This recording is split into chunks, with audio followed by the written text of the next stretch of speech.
Apanya Allah yang nyata? Apanya Allah yang wujud? Yang wujud itu adalah zatnya. Yang wujud itu sifatnya. Yang wujud itu asmanya. Yang wujud itu af'alnya. Kalaulah yang wujud itu zat, sifat, asma, dan af'alnya, lalu kemana tempat memandang nyatanya kesempurnaan zat, sifat, asma, dan af'alnya Allah itu? Allahu Rabbi wal Islam dini wa Muhammadan Rasulullah. Jadi yang dikatakan Allah ya itu terdiri dari zat, sifat, asma, dan af'al. Ya, yang dikatakan Allah itu zat, sifat, asma, dan af'al. Apa itu zat? Apa itu sifat? Apa itu asma dan af'al? Ya. Jadi yang dikatakan zat ini adalah dirinya. Zat itu artinya diri. Makanya untuk melihat dirinya itu lihatlah kepada sifatnya. Sifat itu adalah kelakuan daripada dirinya. Jadi untuk melihat dirinya, lihat kepada kelakuannya. Makanya dikatakan setiap zat pasti ada sifat. Setiap zat pasti ada sifat. Kemudian asma. Asma itu namanya. Jadi setiap sifat pasti ada namanya. Tak mungkin ada sifat kalau tak ada namanya. Lalu apa itu af'al? Af'al itu perbuatan. Setiap nama ada perbuatannya. Maka perbuatan itu bersandar dia kepada nama, nama bersandar kepada sifat, sifat bersandar dia kepada zat. Zat itu berdiri dengan sendirinya. Jadi di dalam zat itu ada sifat, di dalam zat itu ada asma, di dalam zat itu juga ada af'al. Siapa zat? Zat itulah yang dikatakan Tuhan namanya Allah. Fazalikumullahu rabbakumul haq. Maka zat yang demikian itulah Rabb kamu ya, yang sebenar-benarnya. Jadi zat itulah yang bernama Allah, ya, Tuhanmu yang sebenar-benarnya. Begitu Allah menjelaskan kepada hambanya. Fazalikumullahu rabbakumul haq. Maka zat yang demikian itulah Allah kamu yang sebenar-benarnya. Karena dia cuma yang ada, dia cuma yang wujud. Lalu kemana memandang wujud dirinya? Untuk memandang wujud dirinya itu, Bapak Ibu memandangnya kepada diri Bapak Ibu. Karena diri Bapak Ibu inilah kesempurnaan memandang tajalli nyatanya diri Allah. Kenapa? Untuk memandang kesempurnaan tajalli nyatanya diri Allah kepada diri Bapak Ibu, karena diri Bapak Ibu itu min ibadihi juz'an. Diri Bapak Ibu itu bahagian daripada dirinya sendiri. Nah, dari mana letaknya bahagian? Karena dia cuma yang ada, hanya dia semata-mata yang wujud, maka diri Bapak Ibu inilah bahagian daripada diri yang wujud itu. Nah, untuk memahaminya, biar lebih mudah Bapak Ibu. Nah, ini saya contohkan. Ini namanya diri yang ahad. Nih. Diri yang ahad itu diri yang mutlak. Hanya dirinya satu-satunya. Nah, itu untuk mudah maminya, hanya dirinya satu-satunya. Karena dianya cuma satu-satunya, maka dianya satu-satunya itu yang katakan diri yang ahad itu, diri yang mutlak. Tidak ada diri yang lain. Nah, jangan Bapak Ibu pikirkan pula diri yang lain, ini dia yang ahad itu yang satu-satunya. Nah, ini menghantarkan paham namanya. Lalu, kalaulah dirinya hanya satu-satunya, ini yang diri yang ahad, ini yang diri yang mutlak. Nah, lihat Ustaz sobek ini.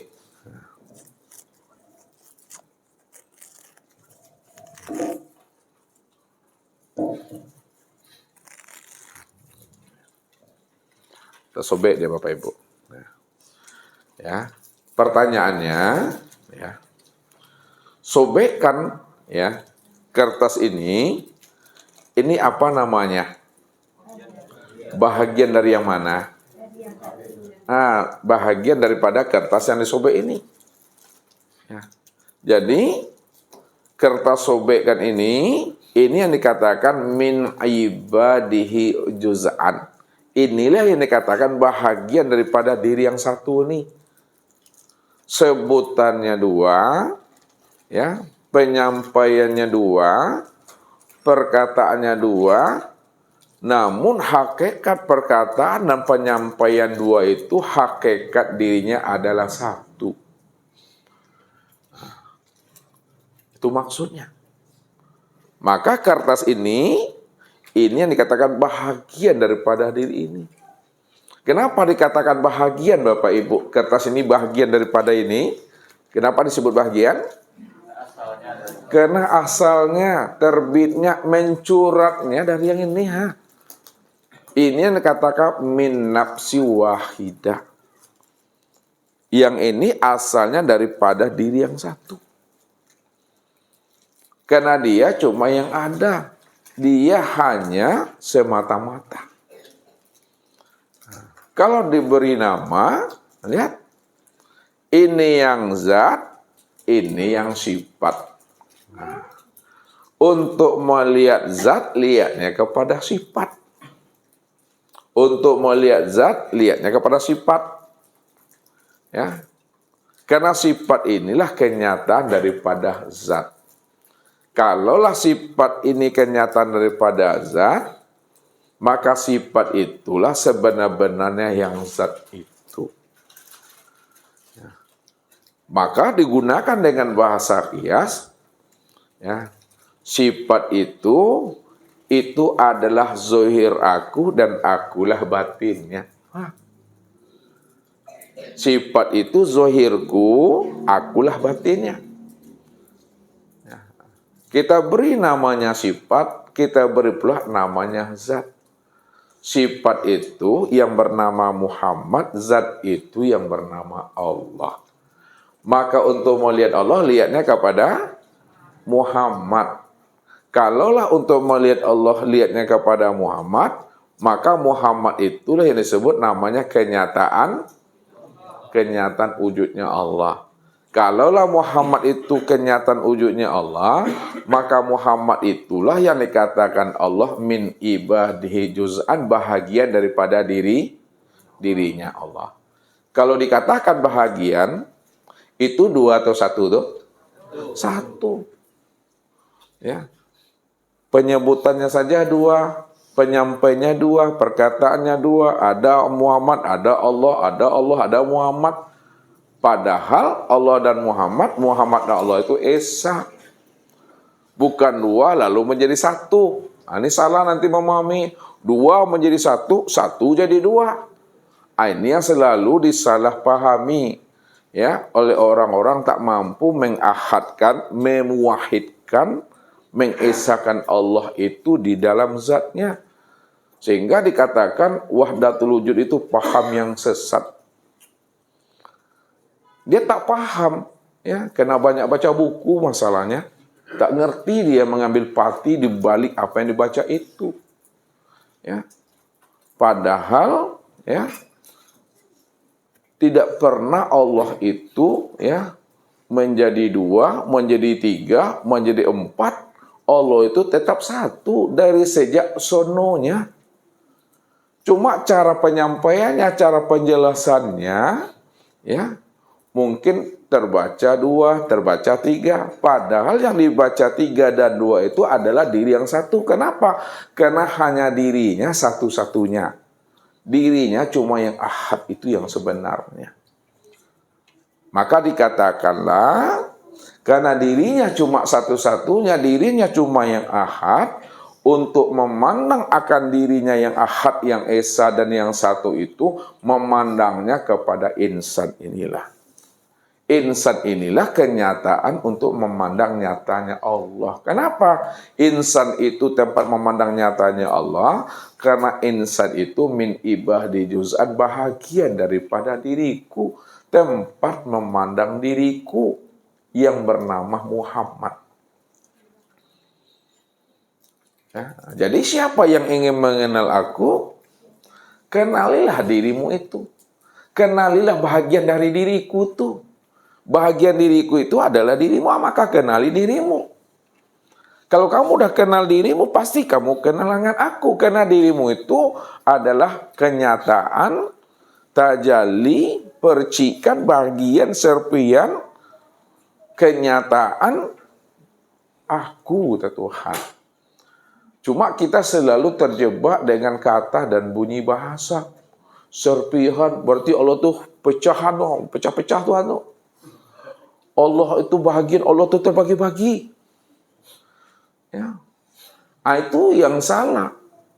Cara mengambil hikmah dan pahamnya. Padahal kata-kata ini untuk menghantarkan kita kepada makna yang sebenarnya. Tapi pandanglah di balik kata yang dihantarkan ini makna yang hakikinya. Disinilah letaknya orang-orang arif billah itu selalu mengungkapkan kepada Bapak Ibu semua, ma yakhruju baina syafatain ilal israti wal ittiba. Nah, apa yang keluar dari dua bibir nih, apa yang terlontar dari lisan ini, itu hanya menunjukkan isyarat dan iktibar saja. Untuk mengambil paham saja. Jangan hanya sebatas dan mendengar bunyi kalimatnya. Tapi pahamilah makna yang tersirat di balik kata-kata itu. Pahamilah makna yang tersirat di balik bunyi kalimat itu. Mengambil pahamnya dengan rasa, Bapak Ibu. Ya, mengambil paham itu dengan rasa. Makanya orang siswa selalu menyampaikan kepada Bapak Ibu, rasu dibawa naik, paresu dibawa turun, rasu yang dirasui. Bapak Ibu pernah mendapatkan rasa. Kok minum kopi nyawa, kok minum teh nyawa, dapat rasu. Tapi tidak bisa merasukan kopi tadi lah. Itu namanya mati rasu namanya. Nah, jadi orang yang salah paham mengambil rasu, ya, itu dengan batinnya, halus dia mengambilnya. Kalau bahasa kaji namanya dengan zauk, itu zauk, dengan rasa. Tidak bisa dibawa dengan logika, tidak bisa dibawa dengan akal. Kalau dibawa dengan logika, dengan akal, dengan bahasa percikan, serpihan, bahagian, belahan, pecahan, paning aku. Seolah-olah Tuhan itu terpaca-paca begitu. Padahal kata-kata percikan, serpihan, bahagian, kenyataan, duplikat, tajalli, copy paste. Itu untuk menjelaskan bahwa dirinya cuma yang ada. Kalau dirinya cuma yang ada, maka pandanglah segala percikan. Nah, lihat. Pandanglah segala serpihan, pandanglah segala bahagian, pandanglah segala tajalli itu sebenarnya adalah tahwil daripada rupa diriku sendiri. Kalau tak terpandang bagi diri kita ini akan tahwil dan tajalli Allah, ini yang Ustaz antarkan kepada Bapak Ibu, ya, takicu dinantarang ya wassalamu idui. Adi malah tak takicu dinantarang. Udah jelas Allah itu udah wujud. Sudah jelas Allah itu nyata, terang dan jelas. Lalu kita katakan juga Allah itu gaib juga baru. Kita katakan juga Allah itu juga batin juga baru. Padahal yang batin itu sudah nyata, sudah terang pada sekalian langit dan bumi ini. Ya. Ini yang dimaksudkan oleh Nabi itu. Apa kata Rasul? Innakum satarawna rabbakum ayyana. Sesungguhnya kamu betul-betul melihat Allah itu betul-betul nyata senyata-nyatanya. Nyata senyata-nyatanya. Terang seterang-terangnya. Ya. Nah sekarang yang mana yang dikatakan yang nyata? Mana yang dikatakan yang terang? Mana yang dikatakan yang jelas? Dari mana kata itu muncul? Dari mana kata itu bisa dipahami? Ini dari firman Allah ini. Ini Ustaz antarkan sebelum sampai ke sini Bapak Ibu. Ya, awak konda mungkin masih nira. Diangin dulu baru. Nah, kalau nggak diangin, beko mati tengah jalan ya. Anjingnya Pak Beko kalau nggak karam. Nah, lihat Allah menjelaskan dirinya. Lihat. Ya, Allah menjelaskan dirinya. Nah, Allah nurus samawati wal ardh.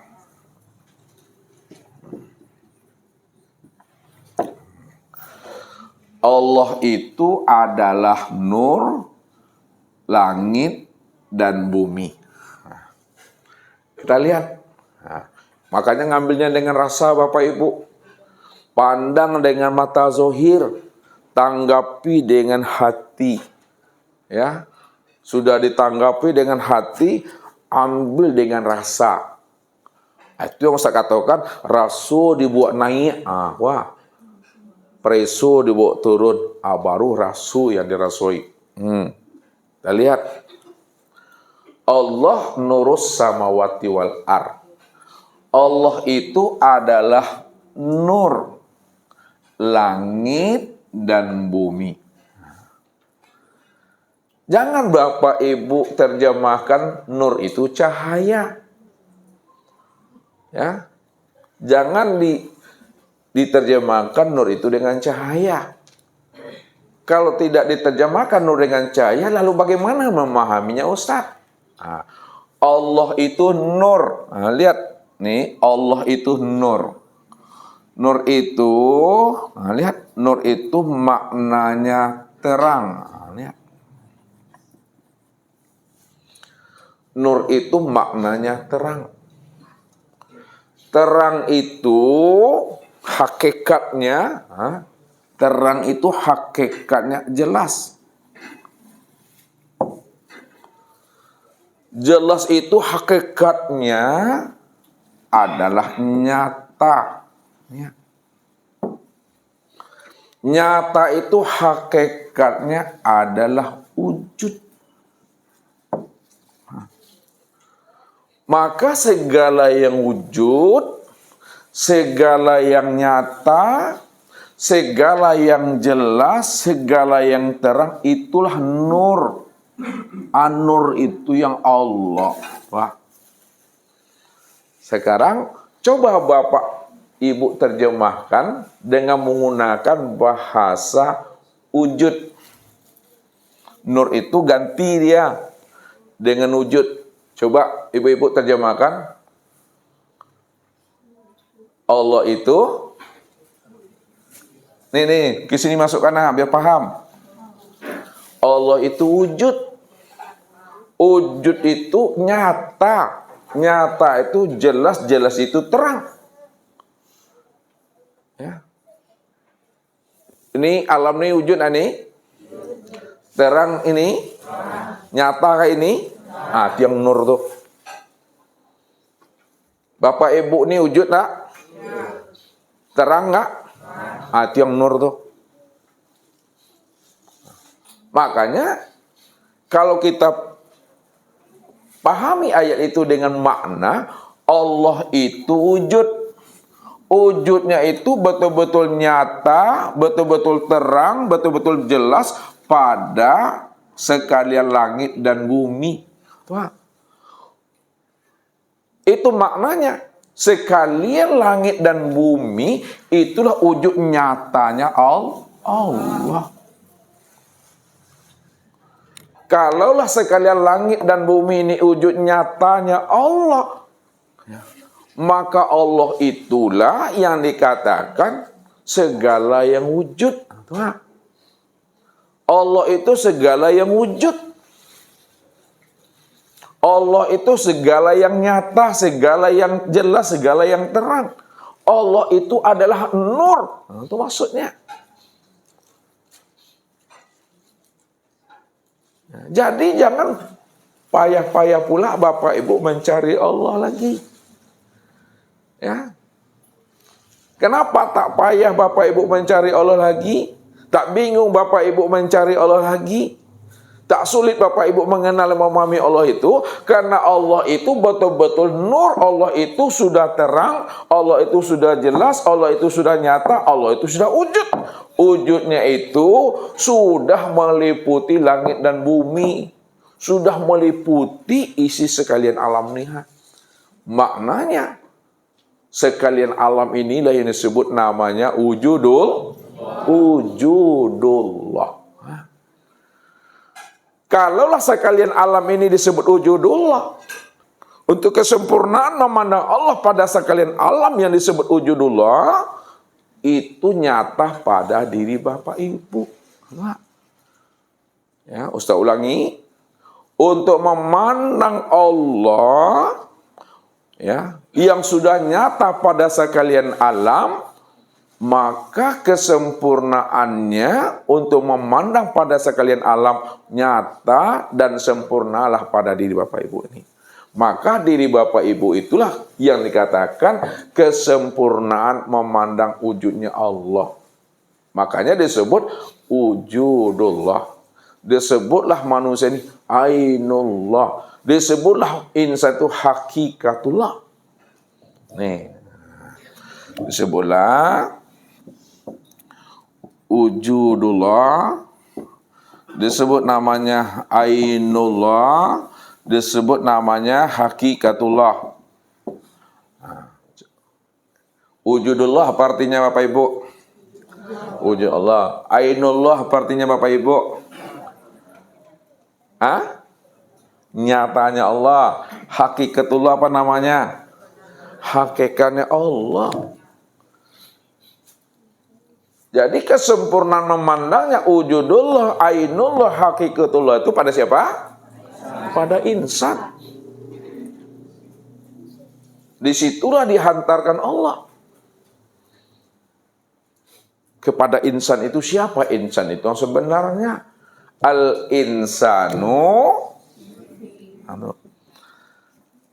Al-insanu siri wa siri sifati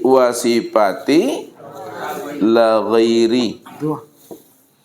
Insan itu adalah rahasiaku. Jadi diri Bapak Ibu ini, ya, itu adalah rahasiaku. Rahasiaku itu sebenarnya sifatku. Sedangkan sifatku itu tiada lain adalah aku. Kalau tiada lain aku, itu maksudnya apa? Bahwa insan itulah sebenar-benarnya aku. Kalaulah insan itu sebenar-benarnya aku, maka insan itu dikatakan wujudullah, ainullah, hakikatullah.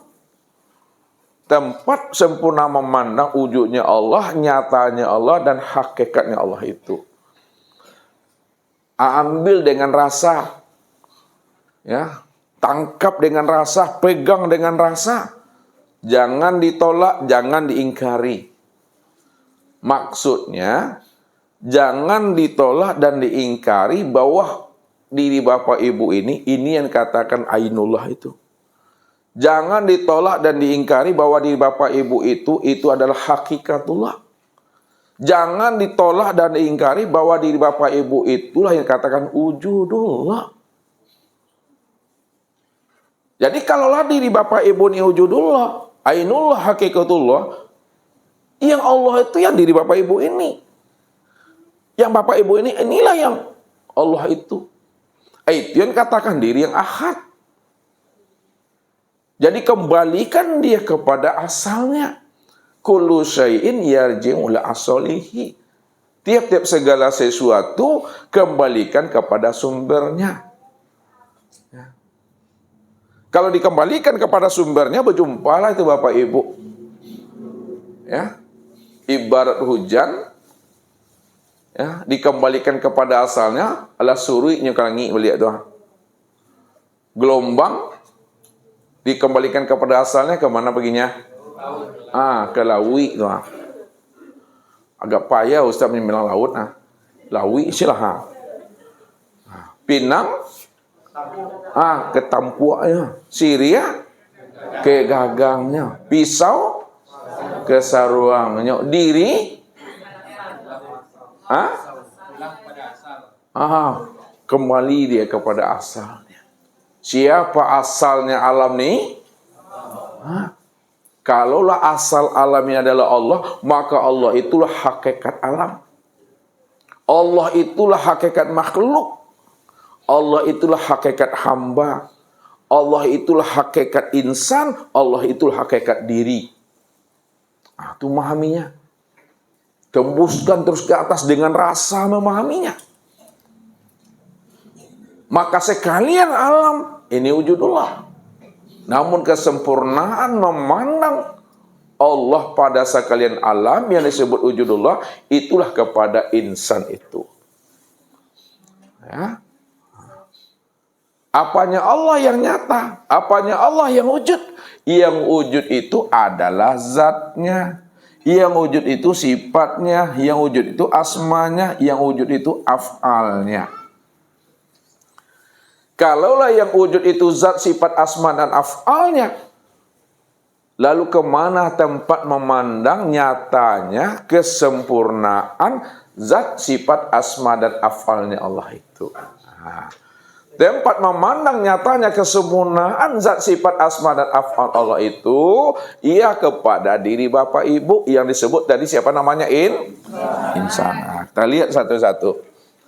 Betul enggak kalau memang kesempurnaan memandang zat, sifat, asma, dan af'al itu pada insan? Kalau betul, Bapak Ibu mesti dapat jawabannya. Kita lihat yang pertama. Af'al Allah, kalau memang benar, kalau memang betul, ya, nyata pada insan, maka af'al Allah itu pada insan apa namanya ibu-ibu?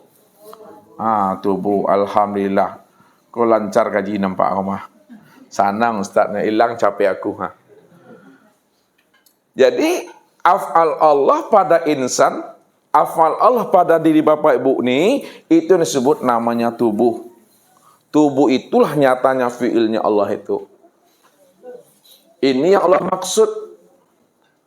Apal kali ayatnya tuh. Bahwa nyatanya af'al Allah itu pada tubuh. Apa firman Allah tuh? Ini kalau digedap agak payah itu. Pak Azwar, apa bunyi ayatnya? Ada Al-Quran tuh Ustaz. Ini memang ada Al-Quran tuh.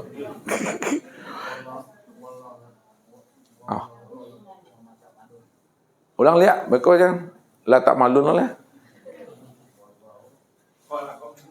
Wallahu khalaqakum wa ma ta'malun. Lihat, nih ayatnya nih. Wallahu khalaqakum wa ma ta'malun. Allah lah yang menciptakan dirimu dan apa-apa yang kamu perbuat. Maksudnya, Allah yang menciptakan manusia dan apa-apa yang diperbuat oleh manusia. Makna hakikatnya, karena manusia itu bahagian diriku. Manusia itu adalah tajalli diriku. Manusia itu adalah copy paste aku. Manusia itu adalah duplikat aku. Dan tiada lain adalah aku.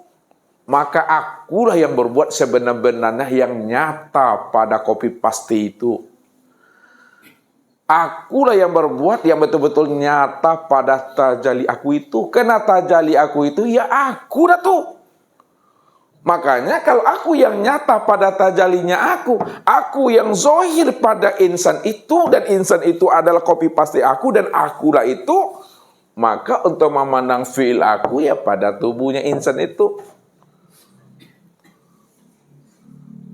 Nah, itu sempurnanya tuh.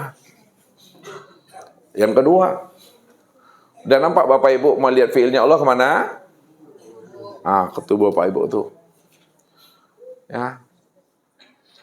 Yang kedua, untuk melihat asmanya Allah kepada diri Bapak Ibu, kemana memandangnya?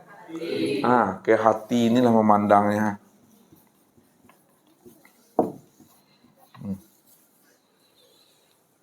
Ya. Itulah yang diingatkan oleh Nabi itu. Apa kata Rasul kepada kita tentang masalah hati itu? Al-qalbu kamislil mir'a man nazara fihi tajalla robahu. Pasti enggak ada yang enggak tahu. Lihat tahu artinya, Pak? Enggak tahu ya. Pak Son, Pak Ben, pasti lupa tuh. Apa? Mandai itu. Al bisa dilapele tau. Al-qalbu kamismil mir'ah man nazara fi tajalla rabbahu. Hati Bapak Ibu tuh ya umpama cermin. Semisal cermin. Man nazara fihi, siapa yang memandang ke dalam hatinya, siapa yang menyilau-nyilau ke dalam hatinya, siapa yang mau mengintip-ngintip dan menyenter ke dalam hatinya, siapa yang mau ikro ke dalam hatinya, tajalla rabbahu. Apa tuh kalipah tajalla? Nyata Allah tuh dah. Itu yang dikatakan zahirun rabbi fi batni abdi. Zohirnya Tuhan, nyatanya Tuhan itu pada batin hamba. Maksudnya melihat Allah itu dengan batin, melihat Allah itu dengan kolbu, melihat Allah itu dengan hati itu. Ketika kita telah mampu memandang, melihat Allah itu dengan hati, maka naikkan dia ke atas. Naikkan rasa itu ke atas, nampak dengan iya. Setelah nampak, memang segala yang ada, segala yang wujud sudah terpandang oleh hati adalah Allah. Balikkan dia kembali, betul lah, memang Allah cuma yang ada. Kalau Allah cuma yang ada, maka segala yang ada inilah tajallinya. Berarti ini juga tajallinya Allah. Ini juga nyatanya Allah. Atur memandangnya itu. Makanya supaya hati Bapak Ibu mampu memandang tajallinya Allah dan segala bentuk, segala rupa. Jangan sampai hati ini dipermainkan oleh dunia. Jangan sampai hati kita itu dirampok dan dibegal oleh nafsu. Apabila hati kita ini telah dipermainkan oleh dunia, dirampok oleh nafsu, hati sudah dalam keadaan mendung dan berawan. Bagaimanapun Allah itu wujud, bagaimanapun Allah itu nyata, bagaimanapun Allah itu terang, tetap hati ini tidak mampu memandang wujud terang dan nyatanya Allah itu. Kenapa? Karena hati kita sudah dipermainkan oleh dunia, nafsu dan akal pikir. الله ربي والإسلام ديني ومحمدا رسول الله